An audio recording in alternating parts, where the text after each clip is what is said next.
Hello, Namaskar, and welcome back to my YouTube channel, Back from the Jaws of Danger. आज का जो video है इसमें हम जंगल में रहने वाले लोग जो मोर ओवर गांव में रहते हैं, जो जंगल के नज़दीक है और उनका पूरा बचपना से लेकर जवानी तक उसी माहौल में बीता है। ऐसे कई लोगों से मैं पर्सनली मिला हूं जिनके अंदर गजब के हुनर होते हैं कि जो जंगल में जैसे ट्रैक कैसे करते हैं लोग। मान के चलिए कोई टाइगर को ट्रैक करना है, कोई एलिफेंट को ट्रैक करना है, कोई लेपर्ड को ट्रैक करना है या और किसी जानवर को ट्रैक करना है, तो वो अलग अलग तरीके हैं उनके ट्रैकिंग के। तो या तो हम उनको बोल सकते हैं या तो वहाँ के रहने वाले नेटिव, या पहले ज़माने में यही लोग हंटर्स को असिस्ट करते थे। जो जंगल में जाते थे तो ये लोग नेटिव हंटर्स भी बोले जाते हैं। पहले ज़माने में जब शिकार वैलिड था, शिकार हुआ करता था, तो ये शिकारियों को गाइड करते थे। मिट्टी के ऊपर पग मार्क्स देख के तो कोई भी बता देगा कि ये नर टाइगर का है, मादा टाइगर का है, लेपर्ड का है, हाइना का है, हाथी का है। ऐसे ऐसे उस्ताद मैं मिला हूं पर्सनली जो ट्विग्स यानी जहां पर पंखड़ियां रहती हैं जंगल में, जब मिट्टी से ऊपर ढका रहता है, उसके दबाव को देख के बता देते हैं कि यहां से कितनी देर पहले कौन सा जानवर निकला था। फॉर एग्जाम्पल, अगर टाइगर निकला है तो उसके पैर के दबाव से वो ये अंदाज़ा लगा लेते थे कि टाइगर यहाँ से निकला है। और वो जो दबी हुई ट्विग्स होती थी, जो डंडियाँ होती थी, जो दब जाती थी या टूट जाती थी, उससे वो लोग अंदाज़ा लगा लेते थे इस तरफ से इस तरफ गया है और कितना दबाव आया है उन ट्विग्स के ऊपर, उसके हिसाब से वो उसका वेट का अंदाज़ा लगा के बता देते कि अगर कोई टाइगर यहाँ से निकला है तो इसका वेट 150 से 200 किलो है और ट्विग्स के अंदर दबाव ज़्यादा है तो 200 किलो से ऊपर का 250 किलो तक का भी टाइगर निकला है। हाथी कंपैरेटिवली इजी रहता था क्योंकि अगर हाथी वहाँ से जा रहा है तो उसका पैर एक तो बड़ा होता है, तो ट्विग्स के ऊपर जो वो इमेज आती थी हाथी के पैर की वो बड़ी आती थी। इसी तरह वो लेपर्ड्स को भी पहचान जाते थे। तो ये कमाल की चीज़ थी। ऐसा ही एक ट्रैकर था जिसकी मैंने बताया ना, ये खूबी जिसको बताई है मैं मिला था, उसका नाम सोनू था। तो उसकी ये खासियत थी, मिट्टी के ऊपर, रेत के ऊपर निशान पड़ता है, बालू, सूखे बालू के ऊपर निशान पड़ता है तो सभी पहचान जाते हैं जब आप जंगलों के अगल बगल रहते हैं या थोड़ी बहुत आपको नॉलेज होती है। बट ऐसे उस्ताद जो ट्विग्स, जो गिरी हुई पंखड़ियाँ हों, उसके दबाव को देख के बता दें कि कौन सा जानवर है, किस डायरेक्शन पे गया है, उसका भार क्या होगा। ऐसे कमाल के लोग होते थे। मैंने एक ऐसे इंसान से भी मैं मिला हूं जो विभिन्न हिरणों की, जैसे चीतल, सांबर के डिस्ट्रेस कॉल निकालता था और केले के पत्ते से, और उन कॉलों के थ्रू वो टाइगर और लेपर्ड्स को शिकारियों के पास अट्रैक्ट करता था। केले के पत्तों को लेके वो निकालता था। अगर सांबर के निकालनी है तो सांबर के मुंह से भी निकाल लेता था। जहां वो केले के पत्ते लगा के वो चीतल की आवाज़ निकालनी होती थी, चीतल की आवाज़ निकाल लेता था। स्वैम्प डियर की आवाज़ निकाल लेता था, जिसकी आवाज़ जंगल के अंदर दूर से सुन के टाइगर्स या लेपर्ड्स उस आवाज़ की तरफ आते थे और हंटर्स उनको हंट कर लेते थे। तो कमाल का हुनर होता है इन लोकल शिकारियों में, या इनको बोले जो वहाँ के लोकल्स होते हैं। एक ऐसा भी इंसान था जो टाइगर का, लेपर्ड का और लायन का, इन तीनों कार्निवोर्स की आवाज़ निकाल लेता था। और खाली आवाज़ ही नहीं निकालता था, टाइगर्स जो मेट के लिए कॉल करते हैं वो कौन सी आवाज़ होती है, टाइगर्स जो टेरिटरी में फाइटिंग के पहले जो आवाज़ निकालते हैं कि वो जा रहे हैं कुछ कब्जा करने के लिए, वो कौन सी आवाज़ होती है, दहाड़। लायंस की तो ऑफकोर्स निकालते ही निकालते हैं, और ऐसे ही लेपर्ड्स की भी आवाज़ निकालते हैं। ठीक है। तो और जो भूखे टाइगर्स होते हैं ना, उनकी भी आवाज़ कैसे हल्की हो जाती है वो भी वो निकाल के दिखाता था, क्योंकि शरीर में दम नहीं रह जाता, 15 दिन 20 दिन खाना नहीं खाया, तो तेज दहाड़ने की हैसियत नहीं रहती थी शरीर की, तो वो किस तरह की आवाज़ है, उस तरह की भी आवाज़। मैंने ये तराई एरिया में ऐसे बहुत से लोगों से, जब मैं 80s में जाया करता था, मैं बहुत लोगों से ऐसा मिला हूँ, इसके पहले MP में मिला हूँ। और कमाल का हुनर होता है इन लोकल लोगों का, उनसे ज़्यादा जंगल मेरे हिसाब से ना कोई किताब जानती है, ना कोई हंटर जानता है। अगर वो आपके साथ है ना, वो आपको जो गाइड करेंगे जंगल के अंदर, वो गजब की नॉलेज देंगे, बिल्कुल शुद्ध देसी नॉलेज, बट एकदम पुख्ता नॉलेज।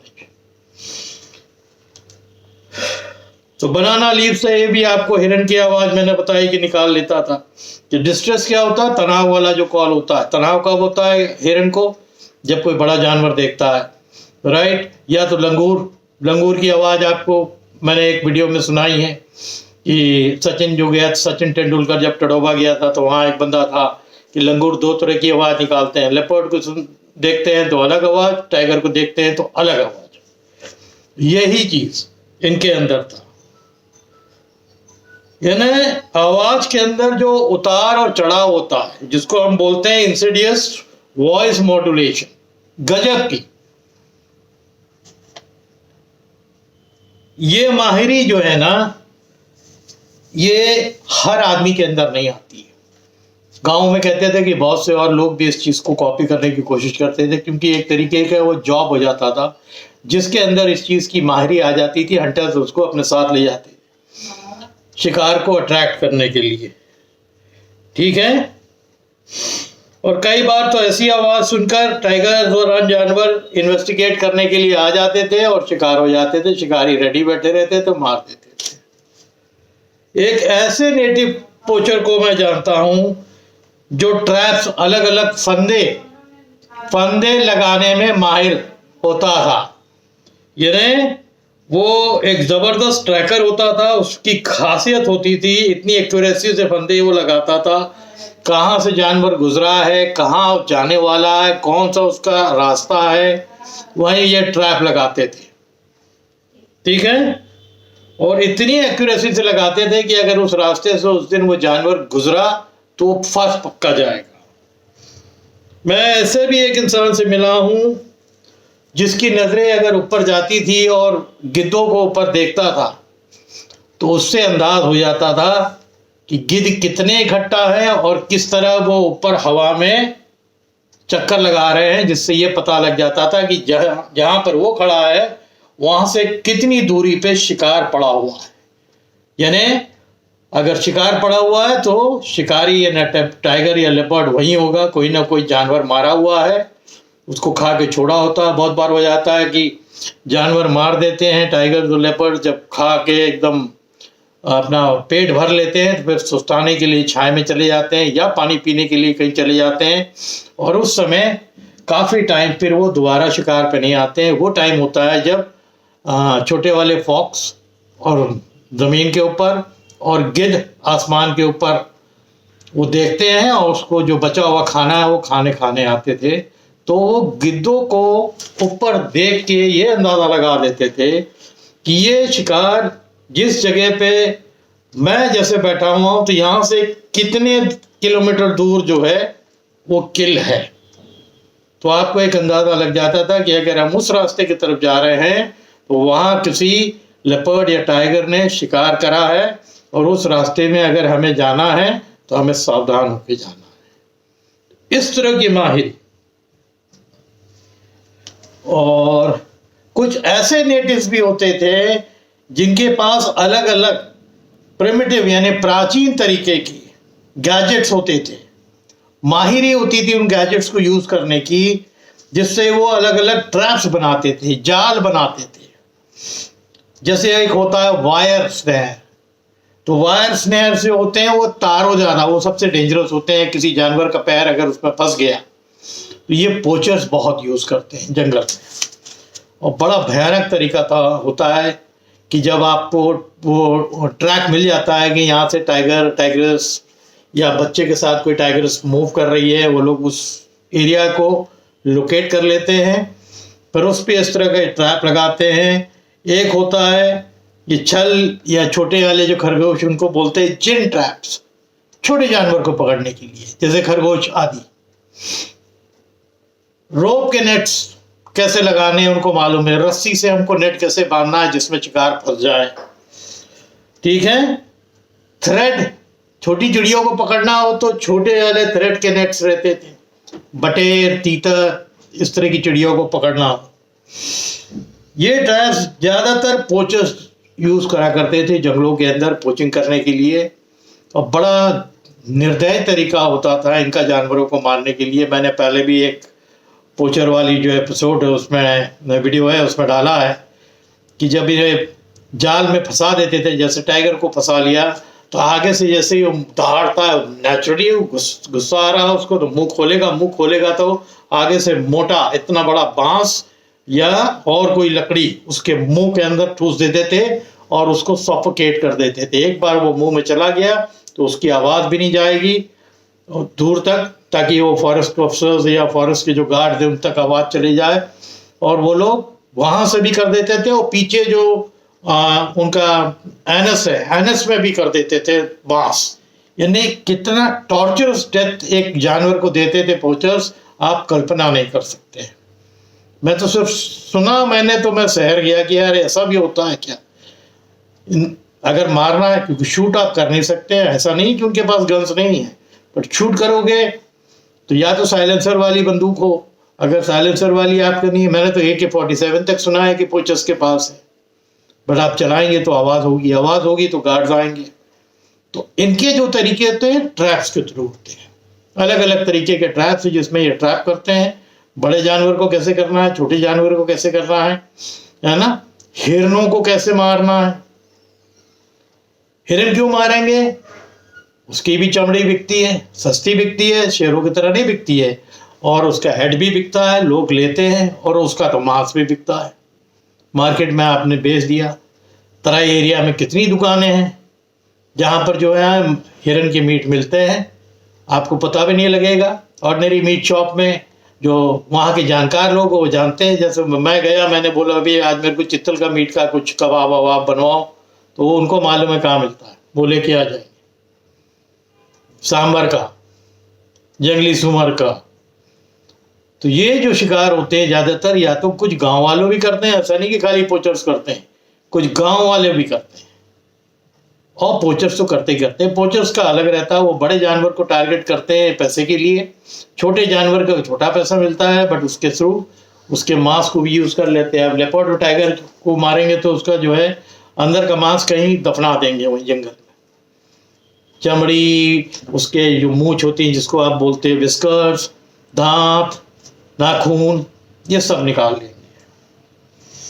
थारू ट्राइब में, जो नेपाल बॉर्डर में थारू ट्राइब है, वहां की औरतें आवाज के ऊपर तीर मार देती हैं।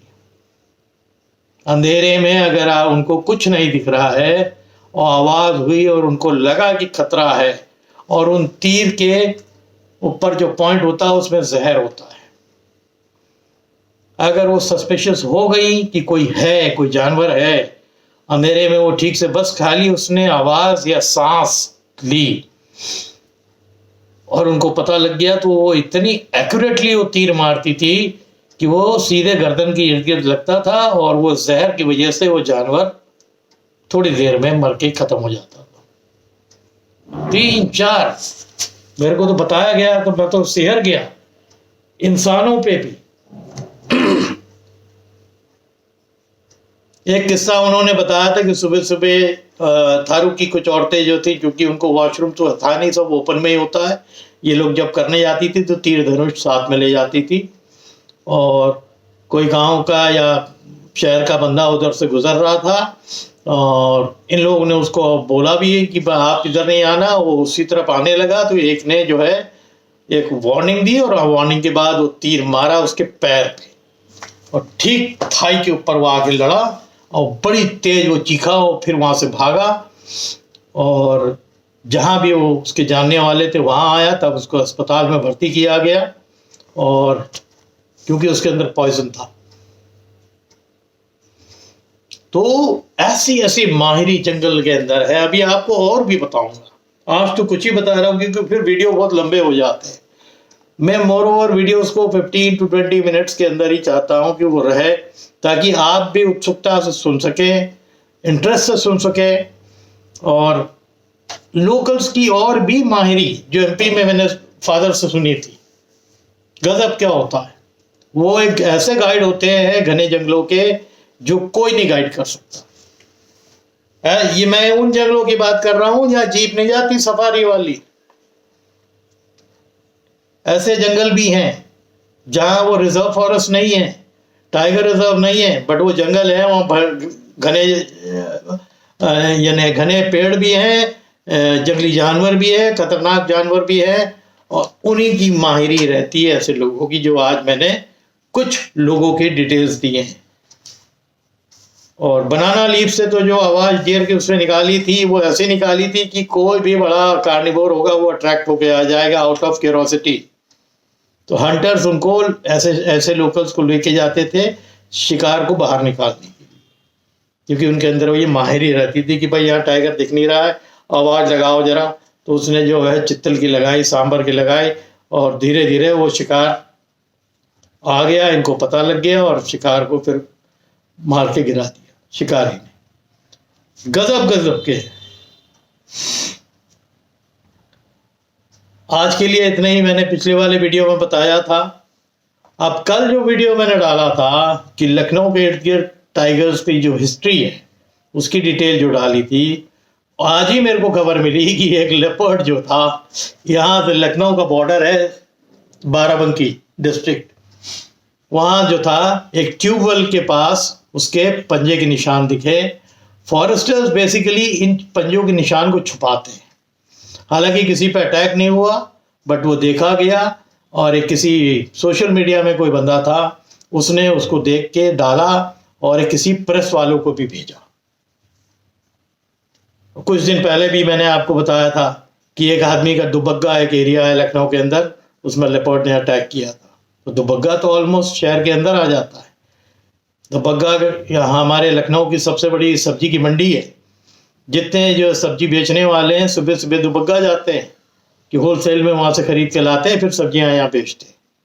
तो उस एरिया की बात थी। मैं सोच भी रहा था उस बंदे से मिलने के लिए जिसके ऊपर अटैक हुआ था, और फॉरेस्ट वाले उसको डिनाई कर रहे थे कि वो लेपर्ड नहीं है, बट मैंने वो पगमार्क निकला था पेपर में, कंफर्म हो गया था कि वो लेपर्ड का ही पगमार्क है। और मेरे कुछ जानने वाले हैं जो जिनको अच्छी पहचान है पगमार्क्स की, उनको भी मैंने वो भेजा था व्हाट्सएप पे, उन्होंने भी कंफर्म किया कि ये पगमार्क जो है लेपर्ड का, हाइना का नहीं। होपफुली ये बड़ा इंटरेस्टिंग एक वीडियो है जो माहिर लोगों की, जो बेसिकली गांव के रहने वाले लोग हैं, जो जंगलों में बचपन से रहे हैं, और वहीं रहते रहते कुछ ऐसी चीज़ें, कुछ ऐसी माहिर चीज़ें डेवलप करी अपने अंदर जो लोगों की यूज़ में आती रही, जो जंगलों में हंटिंग के लिए जाया करते थे। होपफुली ये वीडियो आपको पसंद आया है। अगर पसंद आया है तो प्लीज़ इसको शेयर करिए लोगों के साथ। मैंने कहा ना कि मेरी वीडियोस में बहुत वेरिएशंस रहते हैं रियल लाइफ में। अभी तो बहुत कुछ बोलना बाकी है, फिर बताऊंगा आपको। तब तक के लिए आप लोग हेल्दी रहिए और तगड़े से रहिए। ये मेरा खजाना है, ये रजिस्टर देखते हैं, बस इसी पे मैं नोट्स बनाता हूँ, लिखता हूँ और फिर सुनाता हूँ।